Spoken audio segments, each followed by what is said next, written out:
abolir el comercio sexual provocaría lo que ha ocurrido en Suecia, un empeoramiento de las condiciones de vida de las trabajadoras sexuales con más riesgos por la clandestinidad y menos ingresos.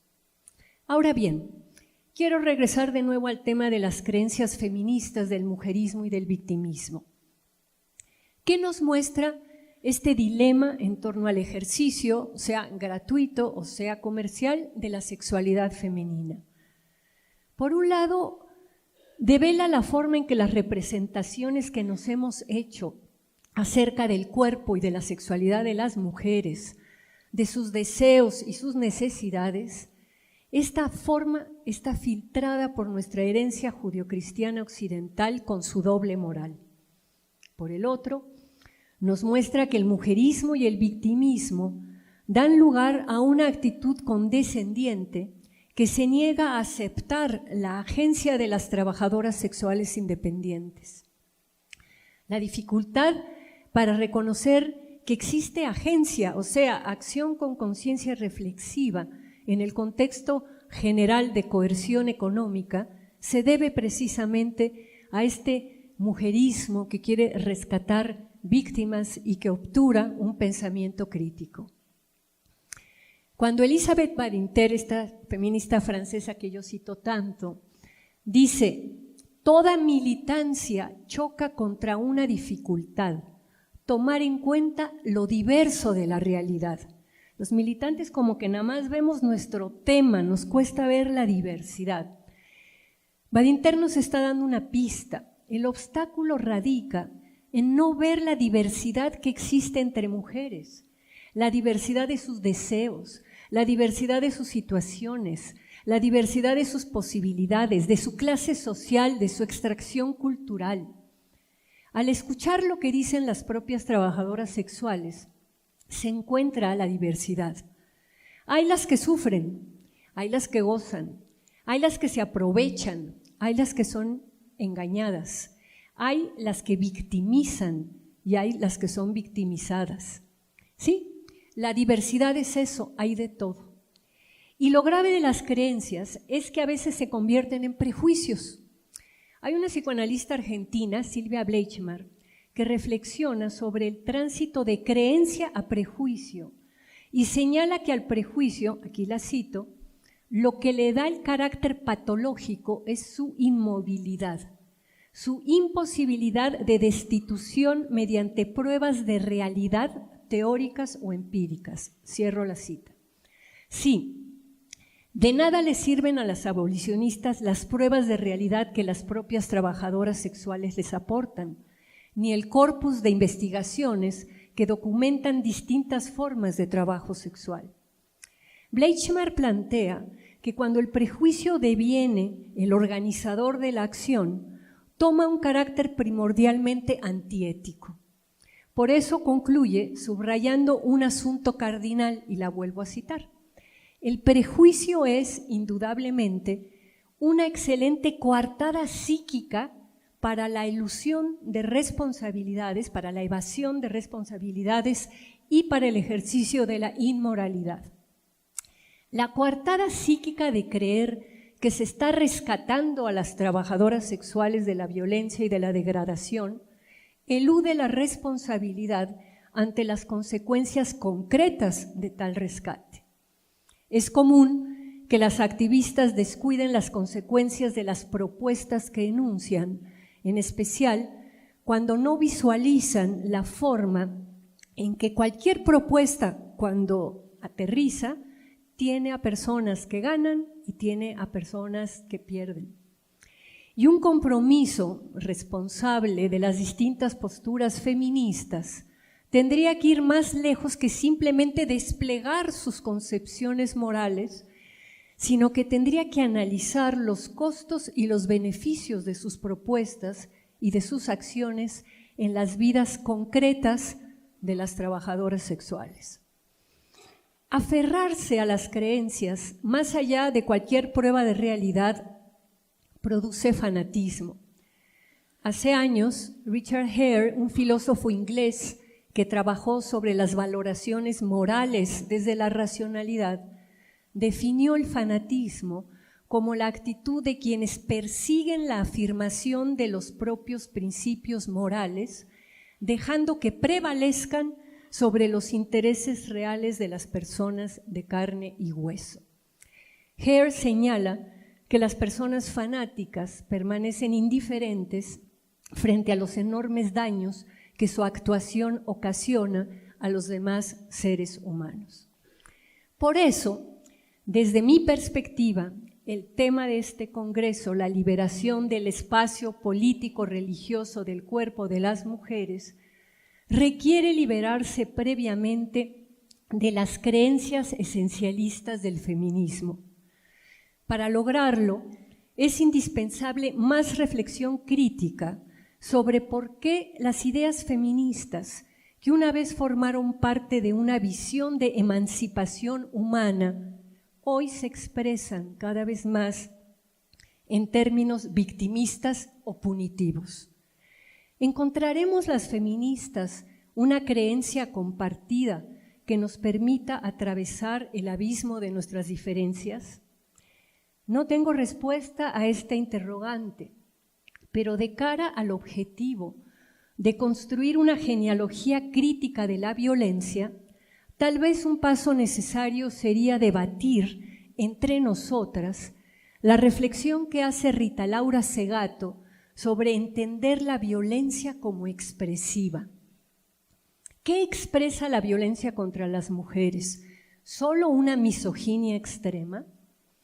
Segato dice que no es posible comprender la violencia contra las mujeres sin recordar qué tipo de sujetos y de prácticas se generan en la deriva actual del capitalismo neoliberal.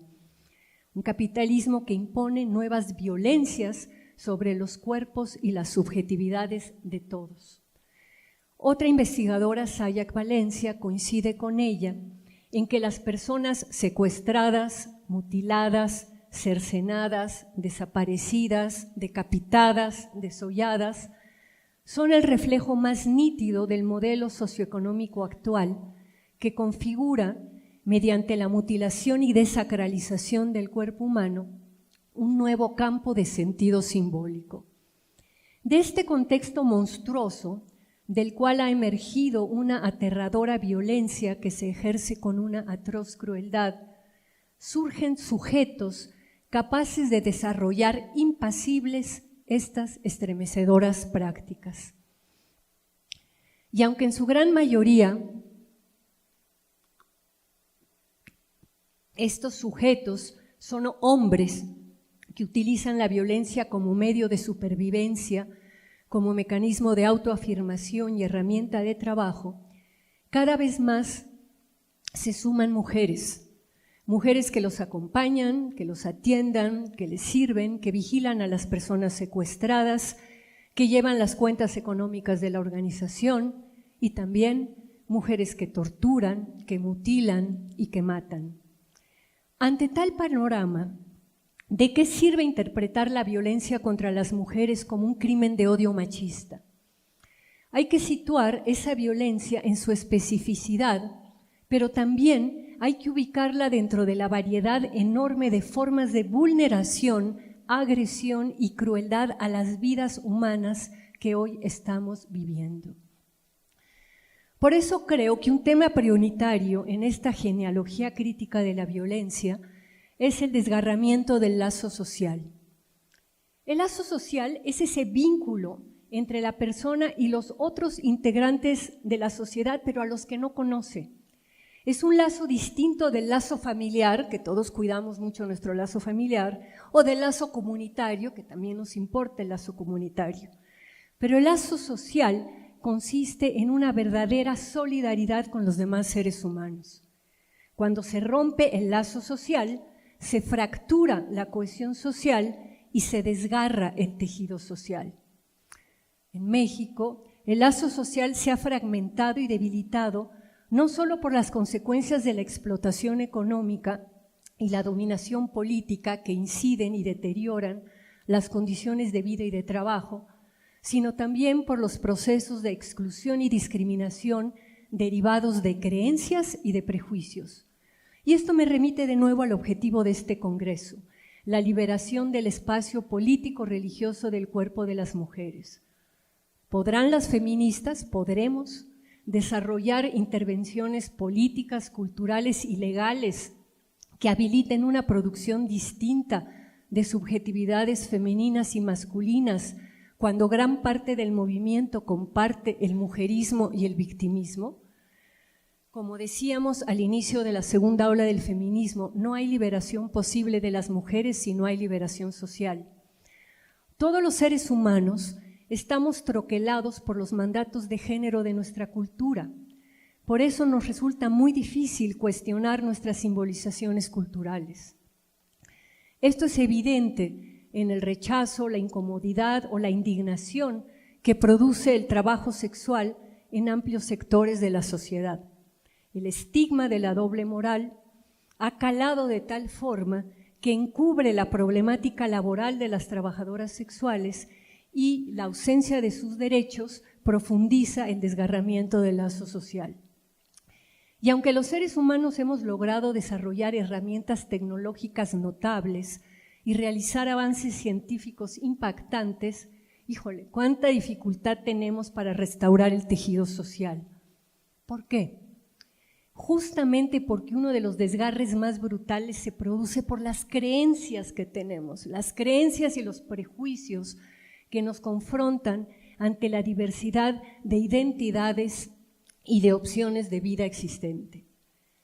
Finalmente, la triste realidad es que en nuestro país nos llevará mucho, pero mucho tiempo lograr una cohesión social que evite los desgarramientos violentos. No va a ser fácil y no se logrará en solitario. Sin embargo, la acción política también tiene una dimensión individual, lo que cada persona puede hacer por sí sola. Para transformar la sociedad es indispensable un cambio personal, y esa ha sido parte de la apuesta de muchas feministas al reivindicar que lo personal es político. El feminismo no es, y esto lo dice muy bien Janet Halley, una verdad transhistórica que permanece trascendentemente pura, para nada. El feminismo es una práctica continuamente condicionada por sus propios actos que la preceden. Y muchos actos feministas han tenido efectos negativos. Las creencias mujeristas y victimistas respecto a la violencia han dificultado realizar un diagnóstico más certero y proponer cuestiones preventivas en lugar de punitivas. Pero además, las feministas que no denuncian la violencia contra los hombres o que no visualizan el daño que muchas mujeres sí hacen, generan algo más que solo una política equivocada. También producen un quiebre ético en la aspiración feminista. Y para acercarnos a construir ese otro mundo posible que anhelamos, sin injusticias, ni desigualdades, ni violencias, es imprescindible buscar formas de caminar hacia un horizonte compartido, lo cual no es fácil, porque, como dice Antonio Machado, el camino pesa en el corazón. Y una forma principalísima de ese caminar es la que hoy nos reúne en este primer Congreso Continental de Teología Feminista y consiste en pensar críticamente y discutir respetuosamente. La actividad sexual de las mujeres, sea comercial o sea gratuita y amorosa, obliga a reflexionar y a debatir sobre la doble moral, sobre los prejuicios y sobre la violencia no intencionada que generan ciertas intervenciones feministas. Y justamente porque el espacio político-religioso del cuerpo de las mujeres está cruzado por creencias y por prejuicios relativos a la sexualidad femenina, prejuicios y creencias que obstaculizan su liberación, es que debemos enfrentar el desafío de cuestionarnos y de criticarnos. Y gracias por la invitación a expresar mis ideas y a escuchar sus comentarios críticos.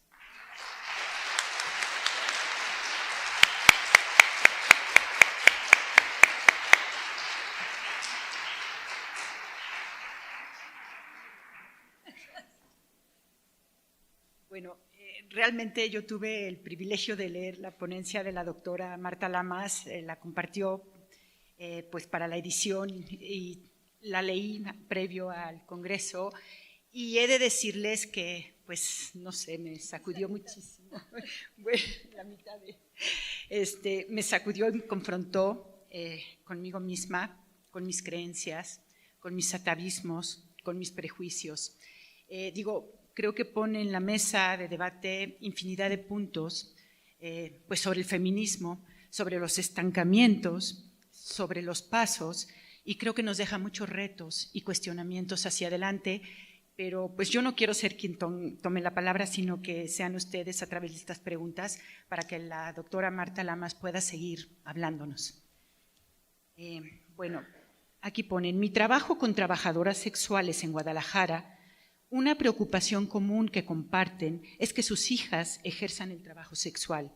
¿Cómo podemos explicar el ejercicio libre del trabajo sexual cuando lo que es bueno, lo suficiente para ti, no es deseable para otras?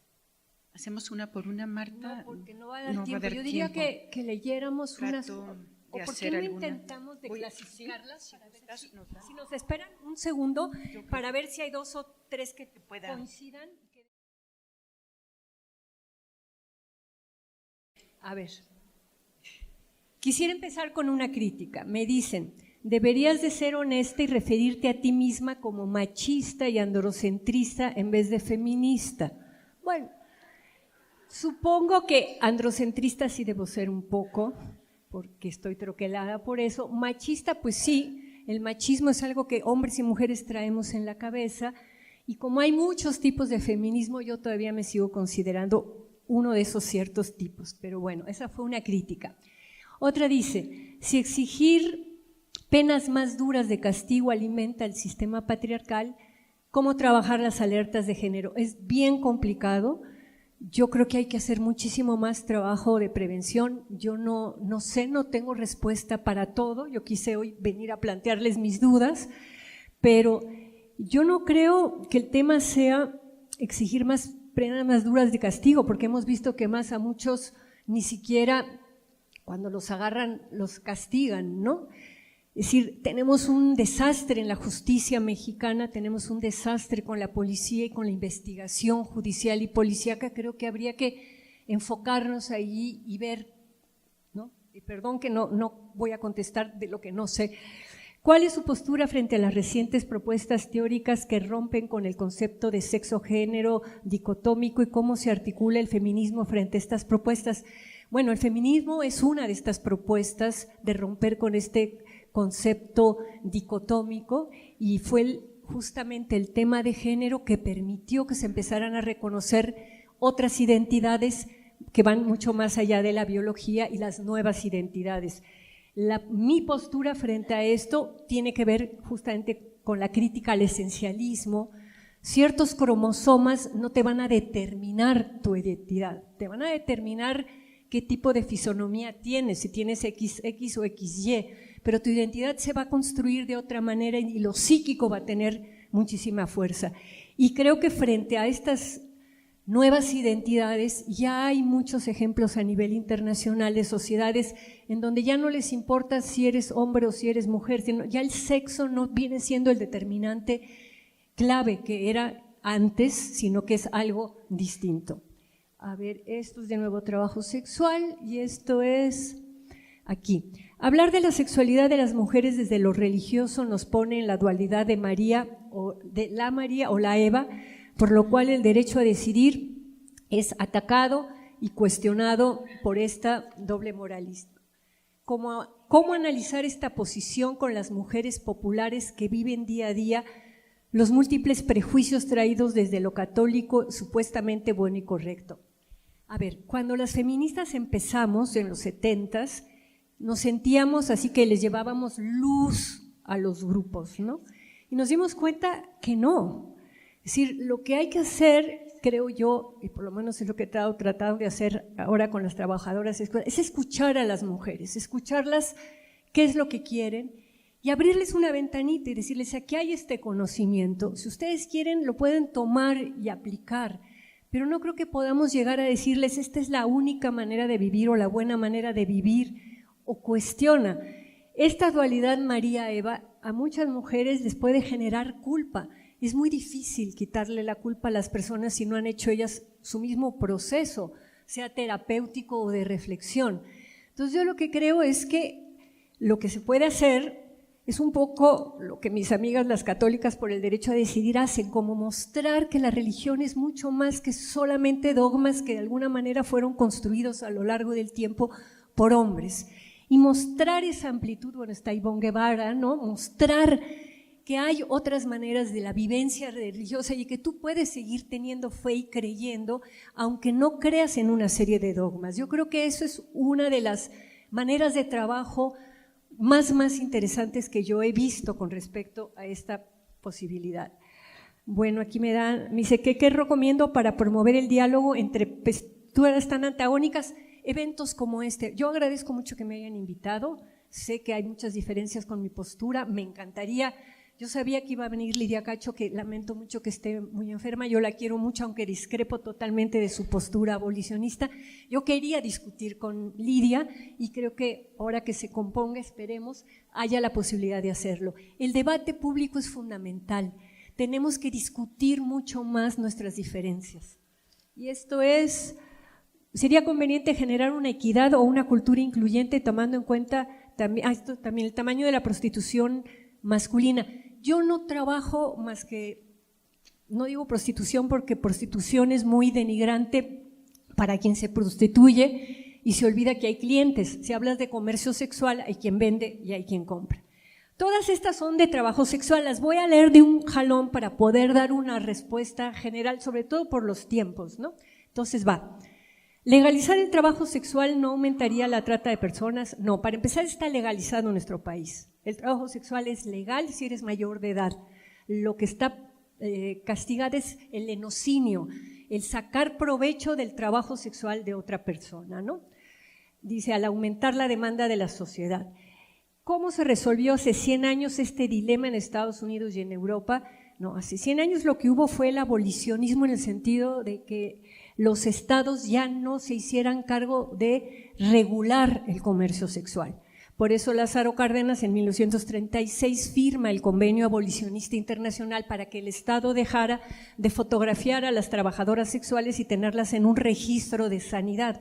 Eso fue el primer abolicionismo, que no tiene que ver con el segundo, que es ahora reciente, impulsado por feministas que quieren acabar con el comercio sexual. En el contexto mexicano, ¿el comercio sexual es una opción libre para las mujeres o el sistema patriarcal las ha llevado a tomar el comercio sexual como una salud? No, no es el sistema patriarcal, es el sistema económico. Si tú vas a ganar 80 pesos al día hoy de salario de trabajo, salario mínimo, y puedes ganar 500, 600, 700, o si eres una estudiante universitaria que puede conseguir una chamba por 10,000 o 12,000 pesos al mes, pero entras en un servicio de escorts, sobre todo si eres una güerita de la Ibero, ¿verdad? Pues vas a ganar en una salida con un empresario japonés que te va a invitar a cenar al restaurante más elegante de México y luego vas a subir con él a su cuarto, $5,000. Entonces habrá chavas que aparte de hacer la carrera se vayan comprando su departamento, su coche, saliendo una vez al mes con algún empresario. El problema es económico. ¿Por qué el trabajo sexual es el trabajo mejor pagado para las mujeres? Justamente por la doble moral y por el estigma. Está todo unido, por eso lo agarré como caso paradigmático. Ahora, el apoyo al comercio sexual podría ser una forma de contribuir al imaginario colectivo masculino que entiende a las mujeres como un objeto de consumo. Por eso decía que el comercio sexual no es como cualquier comercio, es un comercio nocivo. No se trata de que, qué chido, vámonos todos. No, no es eso, es como el tema de la despenalización del aborto. ¿Por qué he luchado yo tanto tiempo para que se despenalice el aborto? No porque el aborto me parezca lo máximo, ojalá ninguna mujer nunca tuviera que abortar, pero el punto es que la que tenga que abortar lo pueda hacer en buenas condiciones. Ojalá, lo mismo con el tema del comercio sexual, no es que yo considere, wow, el trabajo sexual es lo máximo, no. Pero en este momento, con el desempleo y con la precarización de los salarios, hay muchísimas mujeres que eso es lo que van a ganar más. Y la que tiene un hijo, una chava que yo entrevisté, que el Seguro Social no le paga la enfermedad, solo se la paga hay que ir al hospital inglés con los médicos del hospital inglés y con las medicinas que le cuestan 30,000 pesos al mes, las medicinas de una enfermedad rarísima de su hijo. Y esa chava optó por meterse de escort para poderle pagar a su hijo un tratamiento médico que no se lo paga el Seguro Social. Entonces, en mi trabajo con trabajadoras, esta es la de Guadalajara, claro, o sea, digamos, no solamente las hijas por un tema de identificación con su madre trabajadora sexual a lo mejor piensan, pues si lo hizo mi mamá lo puedo hacer yo. Yo creo que la discusión es decir, si tú pudieras ganar lo mismo en otro tipo de trabajo, ¿harías trabajo sexual o estás allí por una cosa económica?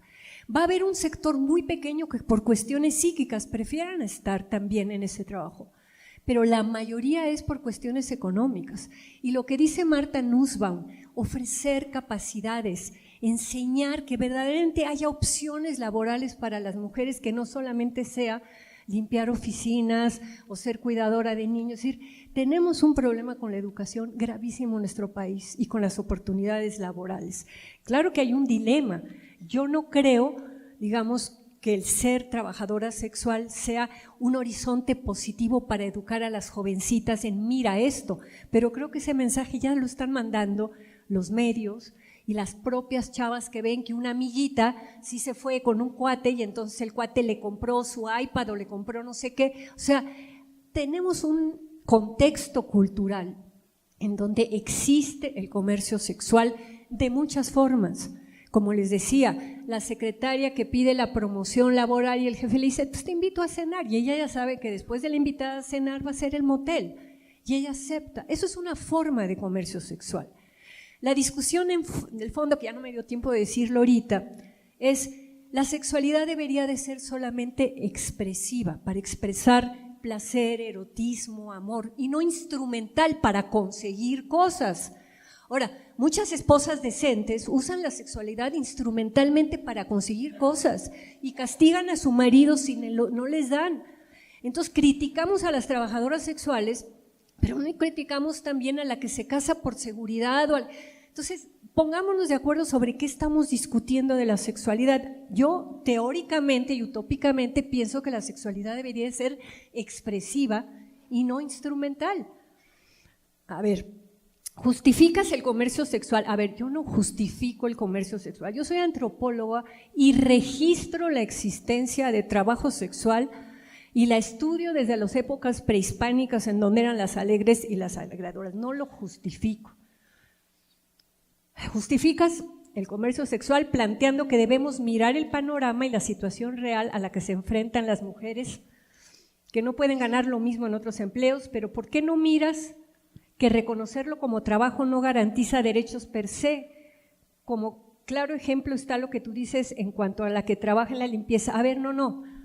En la Ciudad de México, las trabajadoras sexuales en la calle ya se pueden registrar como trabajadora no asalariada. Les dan una licencia y eso les permite desde poder comprobar sus ingresos a tener una serie de derechos laborales. Entonces, esto es otra cosa. Dice, me parece una necedad o una necesidad, debe ser necedad, que no quieras ver el riesgo en el que están las mujeres en prostitución. A ver, no todas están en riesgo. Las que trabajan desde sus casas, no. Las que trabajan en un equipo de escort, no. Hay clases sociales.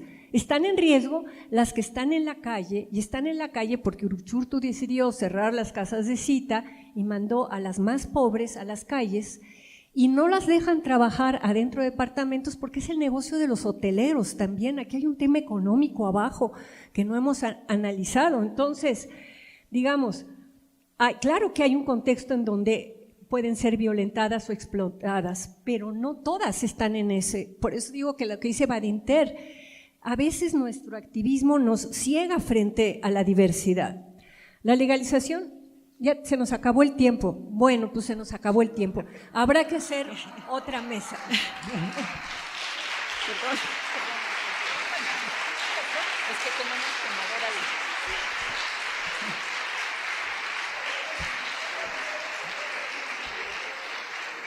Pues Trabajo